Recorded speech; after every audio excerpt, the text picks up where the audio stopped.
Hi అండి, welcome to Jyothish kitchen. ఈరోజు మన కిచెన్లో కర్రీ వచ్చేసి జీడిపప్పు టమాటోనండి. అదేనండి, కాజు టమాటో కర్రీ. దీంట్లో నేను ఎగ్స్ కూడా వేసానండి. ఎగ్స్ ఉన్నాయి, జీడిపప్పు ఉన్నది. సో పిల్లలు పెద్దలు అందరూ ఎంతో ఎంతో ఇష్టంగా తినే మరి యమ్మీ యమ్మీ జీడిపప్పు కర్రీ ఏ విధంగా చేయాలో ప్రాసెస్ చూద్దాం ఇప్పుడు. ఇదిగోండి, స్టార్ట్ చేద్దాం మన జీడిపప్పు టమాటా కూర. దీనికోసం నేను పెద్దుల్లిపాయలు 3 తీసుకున్నానండి. 3 పెద్దుల్లిపాయలు, 2 టమాటాలు పెద్దవి. ఇదేమో జీడిపప్పు, అది కరివేపాకు, కొత్తిమీర, పచ్చిమిర్చి తీసుకున్నాను. స్టార్ట్ చేద్దాం ఇప్పుడు. ఇదిగోండి, స్టవ్ ఆన్ చేసి కడాయి పెట్టాను నేను పొయ్యి మీద.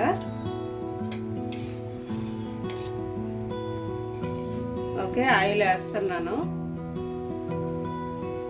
1.5 స్పూన్ వేసానండి ఆయిల్. చూపించాను కదా ఇంగ్రీడియంట్స్, ఇవన్నీ నేను తీసుకున్నాయి. 1 పచ్చిమిర్చి తీసుకున్నాను, ఉల్లిపాయలు అయితే 3 పెద్దవి, టమాటాలు 2 పెద్దవి. ఆయిల్ హీట్ అయ్యింది, నేను డైరెక్ట్ ఆనియన్ వేసేస్తున్నాను. ఇందులో ఇంకా జీలకర్ర పోపులు ఏమీ అవసరం లేదు.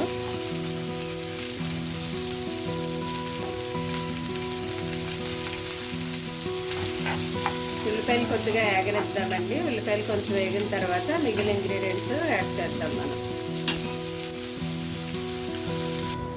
ఇదిగోండి, ఉల్లిపాయలు కొద్దిగా వేగాయి కదా, కలర్ మారాయి. నేను ఇందులో అల్లం వెల్లుల్లి పేస్ట్ వేస్తున్నాను. చిన్న స్పూన్లో 1/2 స్పూన్ వేస్తున్నాను, సగం, అంటే ఫ్లేవర్ కోసమండి, అంతే. అల్లం వెల్లుల్లి ఫ్లేవరు ఇందులో బాగుంటుంది కదా, దానికోసమని కొద్దిగా వేసాను నేను. ఇది బాగా కలిపిన తర్వాత నేను పసుపు ఉప్పు వేసేస్తాను. కొద్దిగా పసుపు, చిన్న స్పూన్, ఇది 1/2 స్పూన్ వేసాను అందులోను. ఇప్పుడు సాల్ట్ వేస్తున్నాను, కూరకి సరిపడానండి. ఇది కూడా పెద్ద స్పూను, అందువల్ల 1/2 స్పూన్ వేస్తున్నాను. ఇది ఒకసారి కలుపుదాము.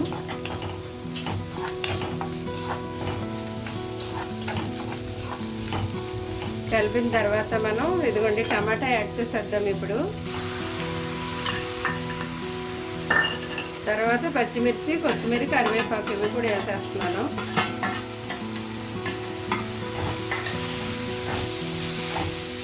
ఒకసారి కొంచెం కలిపిన తర్వాత మగ్గనివ్వాలండి. మగ్గాక ఇప్పుడు మనం కారం యాడ్ చేద్దాం.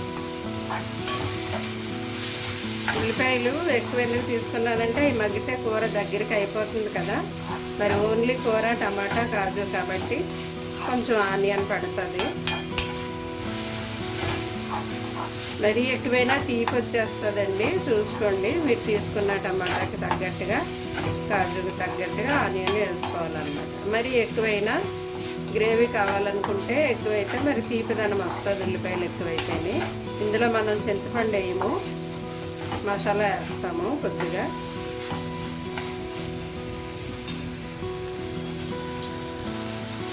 ఇదిగోండి, ఉల్లిపాయలు టమాటాలు మగ్గాయి కదా, ఇప్పుడు కారం యాడ్ చేద్దామండి. నేను 1 పచ్చిమిర్చి వేసాను, అయితే 1 స్పూన్ ఫుల్గా వేసేస్తున్నాను కారం. 1 స్పూన్ చాలండి, ఎక్కువ అవసరం లేదు.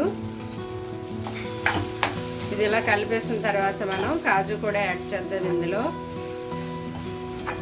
కాజు కర్రీ అందరు ఇష్టపడతారు కదండి, పిల్లలు పెద్దలు ఎవరు ఇష్టపడిన వాళ్ళు ఉండరు జీడిపప్పు అంటేనే. ఇందుకు ఇప్పుడు వేసేద్దాం జీడిపప్పు.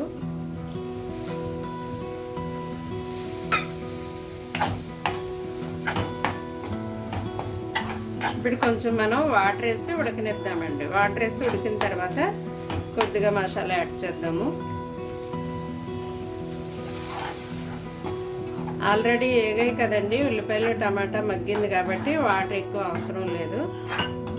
అవి ములిగే వరకు వేస్తే చాలు.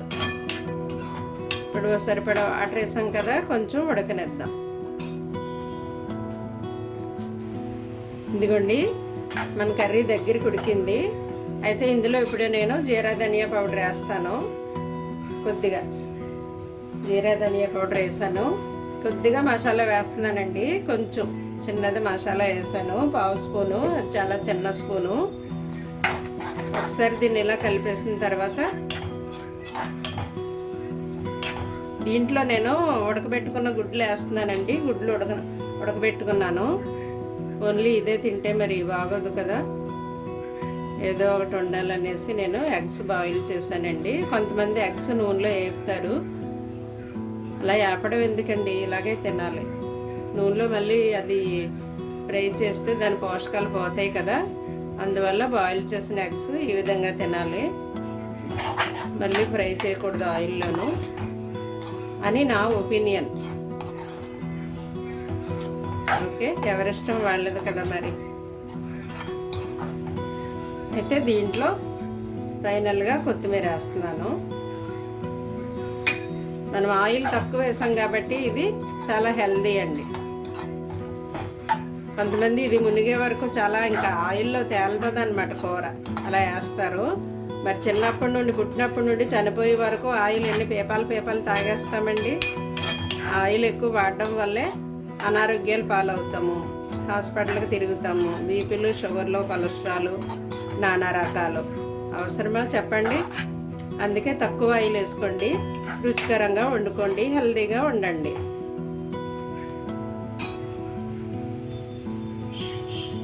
ఓకే అండి, అయిపోయింది. ఇంకా డిష్ అవుట్ చేయడమే. మన kaju tomato curry ready to eat అన్నమాట. Thank you.